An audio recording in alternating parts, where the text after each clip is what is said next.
اس کے بعد پھر حضرت نوح علیہ السلام اور ان کے ماننے والے وہ نیچے آئے. وقیل اور کہا گیا یا ارض اے زمین ابلعی ماءک اپنا پانی جذب کر لے، ویا سماء اور اے آسمان اقلعی تھم جا رک جا، وغیض الماء اور پانی خشک کر دیا گیا،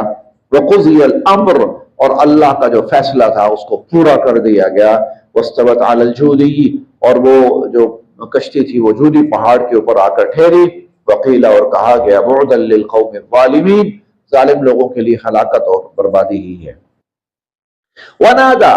اور پکارا نوح حضرت نوح علیہ السلام نے ربہ اپنے رب کو، ونادا نوح ربہ حضرت نوح علیہ السلام نے اپنے رب کو پکارا.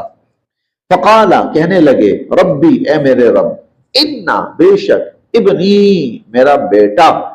من اہلی میرے اہل میں سے تھا، ان ابنی من اہلی میرا بیٹا میرے اہل میں سے تھا، وَإِنَّ اور بے شک وعدہ کا آپ کا وعدہ الحق وہ تو سچا ہوتا ہے،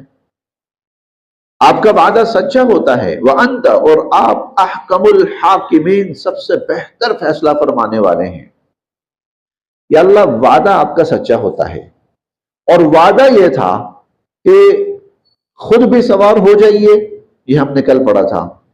وَأَهْلَكَ اور اپنے اہل کو بھی سوار کر لیجئے. اہل کے اندر یا اللہ میرا بیٹا بھی تھا، لیکن وہ تو آپ نے سوار نہیں ہونے دیا، اس کے لیے تو آپ نے کوئی اور فیصلہ فرمایا، اس کو تو غرق کر دیا گیا. آپ کا فیصلہ سب سے بہتر ہوتا ہے، میں اس پر اعتراض نہیں کر سکتا،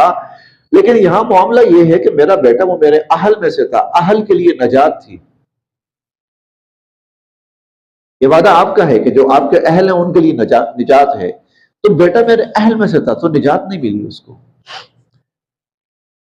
قال اللہ تعالیٰ نے فرمایا یا نوح اے نوح انہو بے شک وہ لیس من اہلک،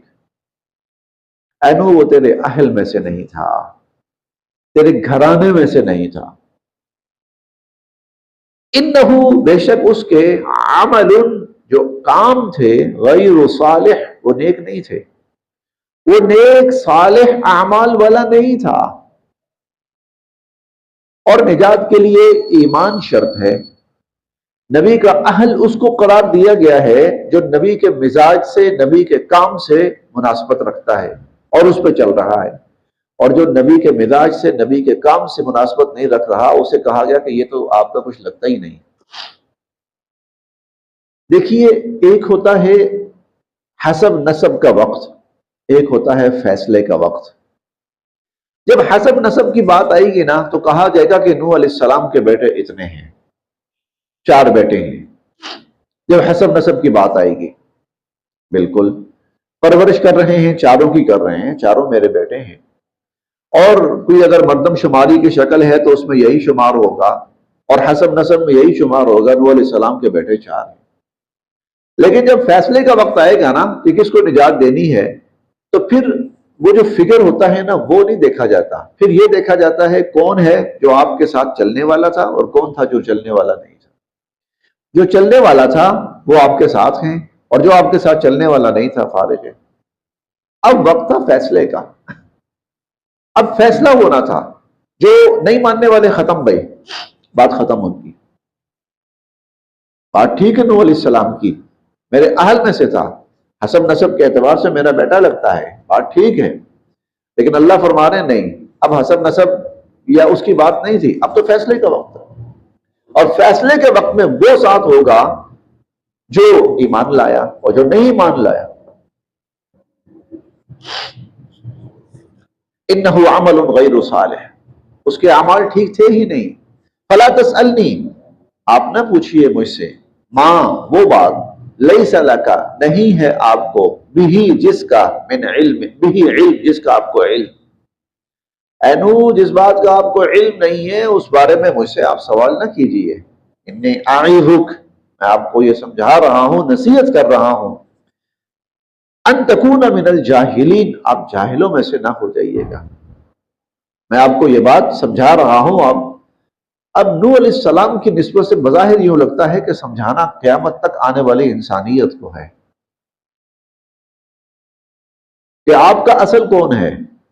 آپ کے لیے فائدہ مند کون ہے، آپ کے لیے نفع بخش کون ہے؟ میں آپ سمپل سے سمجھیے، ایک شخص کا انتقال ہو جاتا ہے، 4 بیٹے ہیں، 3 بیٹے نیک ہیں، صالح ہیں، صاحب ایمان ہیں، ایک بیٹا کافر ہے، اس کے کام کا کون سا ہے؟ 3، چوتھا اس کے کام کا ہے ہی نہیں، وہ تو بوجھ ہے اس کے اوپر۔ یہ قیامت تک آنے والی انسانیت کو سمجھانے کے لیے، ورنہ نوح علیہ السلام کو ایسے وقت میں یہ بات کہنا کہ بظاہر بڑی سخت لگ رہی ہے، اللہ میرا بیٹا مارا گیا ہے اور وہ میرے آنکھوں کے سامنے غرق ہوا ہے، وہ تو میرا بیٹا تھا، میرا اہل تھا، اہل کے لیے نجات تھی، تب جاہلوں والی بات نہیں کرنی۔ یہ ہے ان تکون من الجاہلین، جاہلوں والی بات نہیں کرنی۔ اب جاہلوں والی بات مجھے اور آپ کو سمجھانی ہے، اور وہ کیا ہے؟ دلیل کی ایمان کی بات کیا ہے؟ انسان کا نفع، انسان کی اصل اولاد وہ ہے جو صاحب ایمان ہے۔ جو صاحب ایمان نہیں ہے وہ صرف مردم شماری کی حد تک اس کی اولاد ہے، باقی اس کے لیے بیکار ہے، وہ بے فائدہ ہے، عذاب ہے۔